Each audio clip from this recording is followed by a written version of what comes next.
So 50 Cent drops this new Netflix docuseries about Diddy, Sean Combs' The Reckoning. And before the first episode can even cool off, there's already drama around the footage. Diddy's legal team is out here saying Netflix and 50 used stolen material, stuff that was never supposed to see the light of day. And then one of Diddy's former bodyguards steps in and basically says, "Nah, that's not how this went at all." That former bodyguard is Roger Bonds. If you followed Bad Boy history, you've seen his name pop up here and there.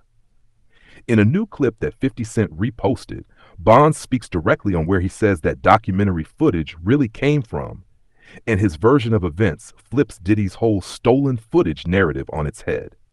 Let's walk through what he actually claimed and why it matters. According to Bonds, there's a pattern to how Diddy handled videographers. He says Diddy liked to hire young, hungry camera guys, cats who wanted the opportunity to follow a big name like Puff. So they'd agree to trail him everywhere, on yachts, on trips, in clubs, around the clock. We're talking crazy hours, like he says Diddy might be outside 140 hours out of a 160-hour week, and he wanted a videographer with him the whole time. Now you already know what that means. When those invoices hit, they're not small. If somebody's filming you almost 24/7, that time adds up. Bonds claims this is where things went left. He says Diddy would look at those invoices, get mad at how high they were, and start pushing back on paying in full. According to him, calls would go out to the office to the chief of staff, basically questioning, "What is this I'm paying for?" even though those hours came from the lifestyle he wanted recorded. Here's the key part of Bond's story. He says once you've got a contract and you don't honor it, if you don't stand on what you agreed to, those videographers may legally be able to do what they want with that footage. In other words, if they're not getting paid what was promised, that content can become theirs to shop around. And in his words, once that happens, that footage goes to the highest bidder, and 50 had to be the highest bidder. This is business. So pause right there. On one side, you have Diddy's team telling the world that this footage, clips of him talking strategy, being filmed in private spaces, behind-the-scenes material, is stolen, unauthorized, and misused by Netflix and 50 Cent.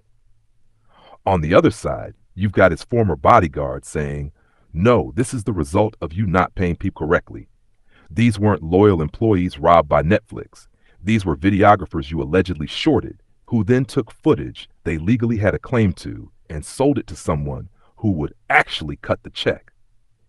Netflix themselves stepped up and backed that side of the story too.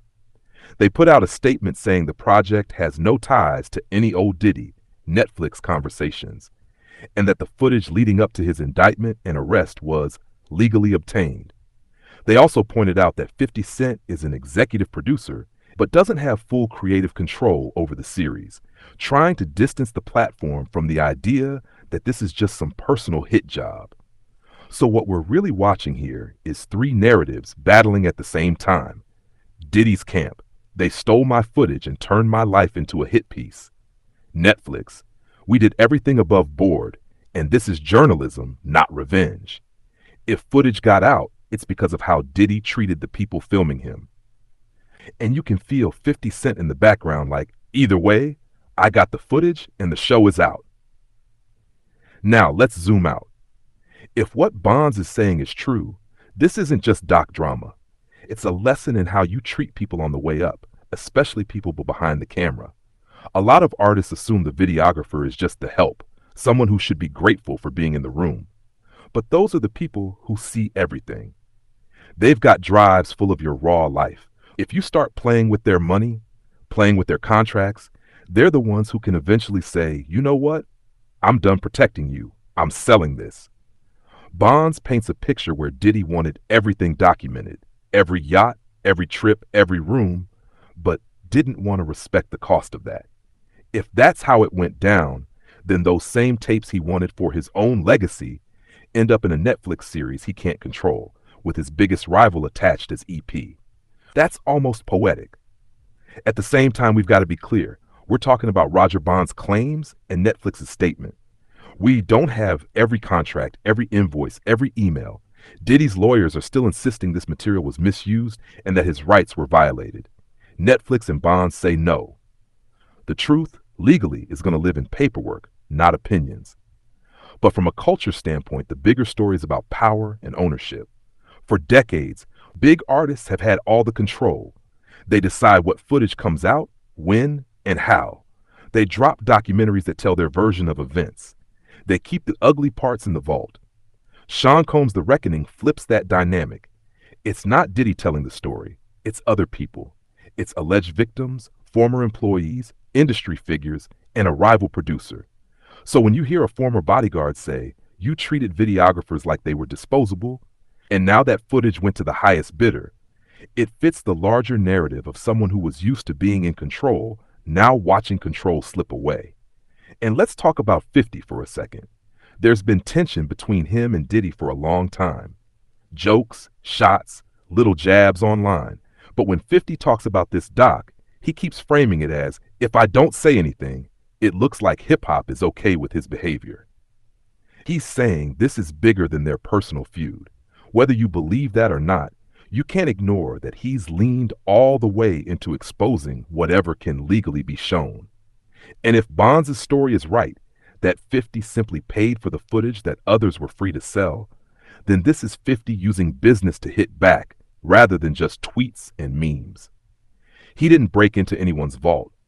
He allegedly cut checks where someone else didn't. This whole situation also raises questions about what stolen even means when we're talking about footage. If a videographer owns or co-owns their work under contract and that contract isn't honored, do they then have the right to sell it? If they do, then from their perspective, it's not stolen at all. From the artist's perspective, it feels like betrayal. And from the viewer's perspective, it's just exclusive, never-before-seen footage. That tension is at the heart of this drama. Legal ownership, moral ownership, and emotional ownership are not always the same thing. For Diddy, this documentary is already a problem.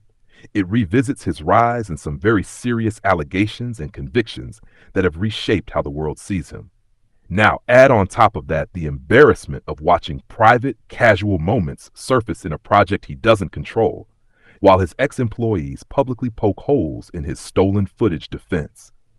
For Roger Bonds, this is his moment to speak on what he says he witnessed and how he feels Diddy treated the people around him.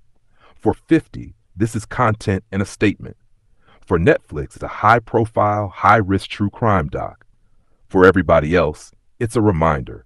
Don't assume the people behind the camera will always protect you if you don't protect them. If you're rocking with coverage that goes past the headline and actually breaks down the business, the relationships, and the bigger message behind stories like this, you're in the right place.